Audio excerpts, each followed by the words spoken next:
बिस्मिल्लाहिर्रहमानिर्रहीम। अस्सलाम वालेकुम दोस्तों, उम्मीद करता हूँ मैं आप सब लोग खैरियत से। आज की जो वीडियो है वो ये है कि सेरोटोनिन बनना, ब्रेन केमिकल सेरोटोनिन बनना बंद हो गया। कैसे बंद हुआ है, क्यों बंद हुआ है?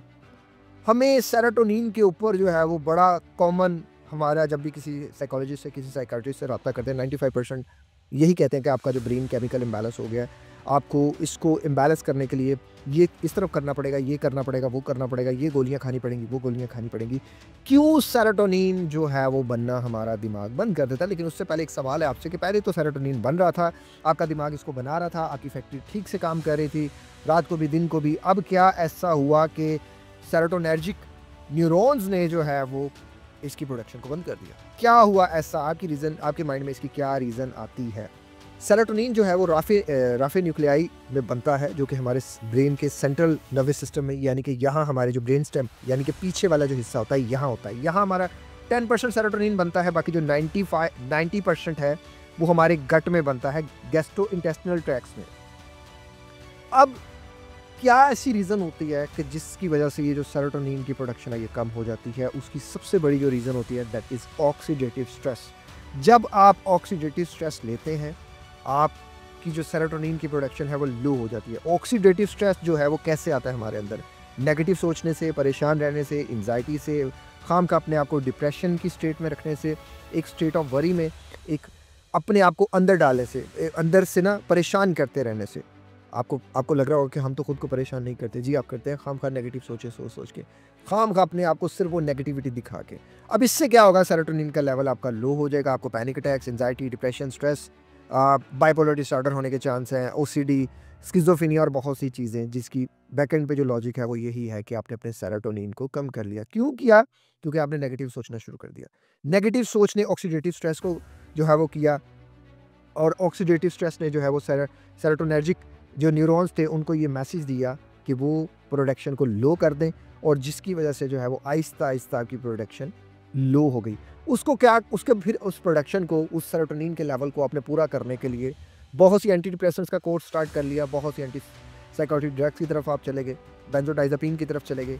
आप एंड ऑफ द डे आपको रियलाइज़ हुआ या खुद से हुआ कि यार ये प्रॉब्लम जो है ये तो वहीं की वहीं है, क्योंकि कोई भी आप एंटी डिप्रेसेंट्स खाते हैं, बहुत लंबे अरसे तक खाते हैं, आपको end of the day realise होता है यार प्रॉब्लम तो वहीं है। जब ये मैं एंटी डिप्रेसेंट छोड़ूंगा मैं तो फिर वहीं आ जाऊँगा। अब यहाँ ये सवाल बनता है कि कौन सी ऐसी चीज़ है, आपने किसी भी आपकी लाइफ स्टोरी में कोई ऐसा बंदा हो जिसने जो है वो शुगर की गोलियाँ खाई हों और वो पूरी ज़िंदगी उसकी शुगर ठीक हुई हो, मतलब वो नॉर्मल बंदा हो सका हो? है कोई ऐसे लिंक में आपके? अगर है तो मुझे कमेंट कीजिएगा। कोई ऐसा बंदा जिसने ब्लड प्रेशर की गोली खाई हो और वो नॉर्मल बंदा हो गया हो, यानी कि उसका ब्लड प्रेशर की बीमारी ख़त्म हो गई हो। इसी तरह ही जब मैं डिप्रेशन की बात करता हूँ, एंजाइटी की बात करता हूँ, सेरोटोनिन की बात करता हूँ, मेरे मकसद को तो आप समझो। मैं किसी भी साइकोलॉजिस्ट को, किसी भी साइकियाट्रिस्ट को बुरा नहीं कहता। मैं बुरा आपकी सोच को कहता हूँ, जिस सोच ने ये सोच लिया है कि सिर्फ 2 गोलियाँ मुझे ठीक करेंगी, सिर्फ ये 4-5 दिन का कोर्स मुझे ठीक करेगा, ये 3 महीने का कोर्स, ये 6 महीने का कोर्स, ये साल का कोर्स, मैं ये कर लूँ, मैं वो कर लूँ, मेरा ब्रेन केमिकल नहीं बन रहा। ब्रेन केमिकल तो पहले भी बन रहा था, फिर अब क्यों नहीं बन रहा? आपने अपने अंदर ऑक्सीडेटिव स्ट्रेस ज़्यादा कर लिया, आपने अपने अंदर नेगेटिविटी ज़्यादा कर लिया है, आप अपने आप को उस आईबीएस में लेकर आ गए हो जिसमें इरिटेबल बाउल सिंड्रोम हो जाता है, कि इंसान जो है वो अपने आप को खुद ही एंजाइटी दे रहा है। एंजाइटी हमारी सोच से क्रिएट हो रही है, हमारे अपने अंदर क्रिएट हो रही है, और हम उस एंजाइटी को खामखा बढ़ा रहे हैं। अब ये सारी चीज़ें इंटरलिंक है बहुत सी चीज़ों के साथ। इन बहुत सी चीज़ों को अगर आपने ठीक कर लिया तो आपकी ज़िंदगी बदल जाएगी। ये है तलबीना, इसके बेशुमार फ़वाइद हैं। आप सल्लल्लाहु अलैहि वसल्लम की ये पसंदीदा खुराक है। ये डिप्रेशन के लिए, एंजाइटी के लिए, स्ट्रेस के लिए, ज़हनी सुकून के लिए, हाई कोलेस्ट्रॉल के लिए, डायबिटीज़ के लिए, हाई ब्लड प्रेशर के लिए और बहुत से हमारे अंदर से फाजिल मादों को निकालने के लिए मददगार है। रोज़ाना अगर इंसान इसका नाश्ता करता है तो उसे हैरान कुन फ़वाइद मिलते हैं। मैंने खुद अपने डिप्रेशन और एंजाइटी को बहुत हद तक कंट्रोल देखा। ये मेरे ज़ाती तजर्बे में बहुत ज़्यादा जो है वो अहमियत का हामिल रहा। इसके अलावा मैंने बहुत से लोगों को रिकमेंड किया और हर बंदे ने 100% रिव्यूज़ दिए। ये पॉजिटिव साइड पे रहा। आप हमसे मंगवाना चाहें हमसे मंगवा सकते हैं, या आप खुद बनाना चाहें खुद बना सकते हैं। रेसिपी हमारे चैनल पर मौजूद है। कोशिश करें कि अपनी खुराक को बदलें। आपको स्ट्रेस आ रहा है, कहाँ से आ रहा है? मॉनिटर करो उस स्ट्रेस को, और उस स्ट्रेस को बेस्ट कैसे कर सकते हो आप करो। आपको डाइट तो नहीं स्ट्रेस दे रही, आपको इन्वायरमेंटल तो नहीं स्ट्रेस दे रहा, आपको रात की नींद तो नहीं स्ट्रेस दे रही, आपको खामखा मनफी सोचना तो नहीं स्ट्रेस दे रहा, आपके घर वाले तो नहीं आपको स्ट्रेस दे रहे, आपकी वो जॉब पर्सन तो नहीं आपको स्ट्रेस दे रहे जहाँ आप जॉब कर रहे हैं। हर ईच एंड एवरीथिंग को दे के, जैसे मान के चले मुझे स्ट्रेस मिल रहा है मेरे ऑफिस से और मैं 2 गोलियाँ खाता रहा हूँ, मैं जब तक उस स्ट्रेस को डील नहीं करूँगा वो 2 गोलियाँ मेरे पे असर नहीं करेंगी। मुझे स्ट्रेस मिल रहा है मेरी बीवी से, बीवी को स्ट्रेस मिल रहा है शोहर से, वो 2 गोलियाँ खाती रहे और वो 2 गोलियाँ खाता रहे, तो क्या वो ठीक हो सकते हैं? आप बताइएगा। आप माशाल्लाह अक्लमंद बंदे हैं, मेरे से ज़्यादा अकल आप में है, आप बताइएगा क्या वो ठीक हो सकता है? मेरा कॉन्सेप्ट तो समझो आप 2 गोलियाँ खा रहे हो, खाओ, मैं उसको नहीं रोक रहा, लेकिन उसके साथ कुछ करो भी तो सही। आप यही कह रहे हो मेरा केमिकल इम्बैलेंस हो गया, केमिकल इम्बैलेंस हो गया, ये बैलेंस नहीं हो रहा, ये मैं खाऊंगा तो बैलेंस होगा, ये मैं खाऊँ। आपने तो एक बिलीफ सिस्टम उस पर सेट कर दिया। अब जब तक वो आप खाएंगे नहीं, आप ठीक नहीं हो सकते। क्यों? क्योंकि आपने उसके ऊपर अपना बिलीफ सिस्टम सेट कर दिया। आप ये अपना बिलीफ सिस्टम इबादत पे क्यों नहीं सेट कर रहे कि मैं नमाज पढ़ूंगा मैं ठीक हो जाऊंगा, मैं कुरान मजीद पढ़ूंगा मैं ठीक हो जाऊंगा, मैं सूरह रहमान सुनूंगा, दिन में 2-2 3-3 बार सुनूंगा मैं ठीक हो जाऊंगा, मैं मेडिटेशन करूंगा, मैं वॉक करूंगा, मैं एक्सरसाइज करूंगा, डाइट के सारे मैंने सेरोटोनिन रिच फूड्स आपको बताए हुए हैं, सेरोटोनिन रिच करने के वेज बताए हुए हैं। आप वो सब क्यों नहीं कर रहे? आप अच्छा क्यों नहीं सोच रहे? आप नेगेटिविटी के साथ ही क्यों जा रहे हैं? आप उस रूटीन को, उस पैटर्न को क्यों नहीं फॉलो कर रहे जो आपको ज़िंदगी में ज़िंदगी देने के लिए काफ़ी है? आप अंडरस्टैंड करो कि आप खुद को बर्बाद कर रहे हो, आप खुद को तबाह कर रहे हो।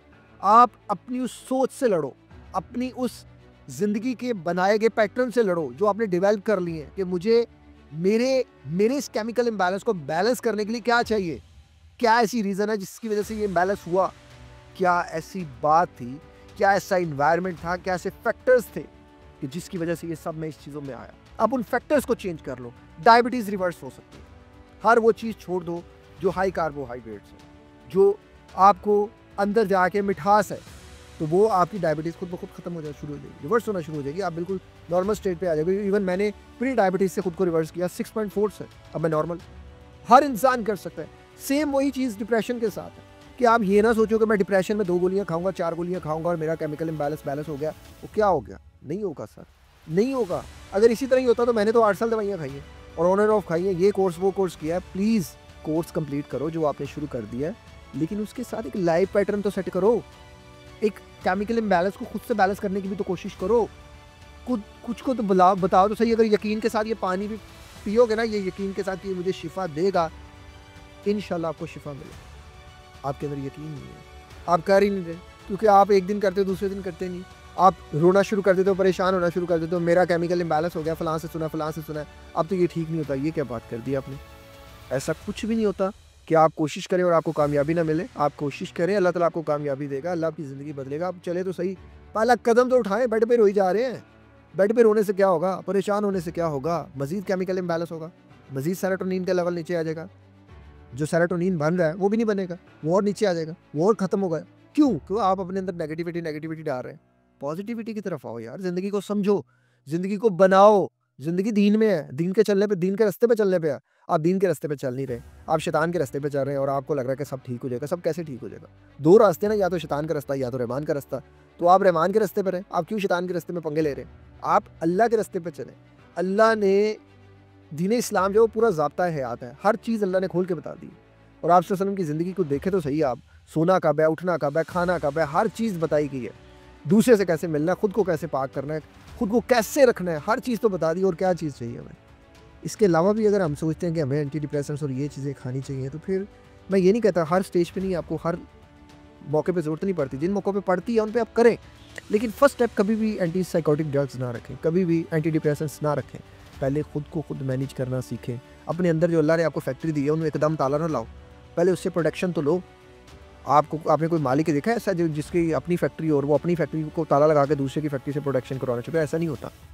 आप अपने आप को सबसे पहले करें, आप देखें आपकी ज़िंदगी बदल जाएगी। बाकी इस तरह की वीडियोज़ को देखने के लिए इस चैनल को सब्सक्राइब कर लीजिएगा। एक और ज़िंदगी के नाम के हॉस्पिटल के लिए दुआ कर दीजिएगा। अल्लाह ताला हम सब के लिए आसानियाँ पैदा फरमाए। अपना बहुत ख्याल रखिएगा, मुझे दुआ में याद रखिए। मिलते हैं किसी और वीडियो में किसी और टॉपिक के साथ।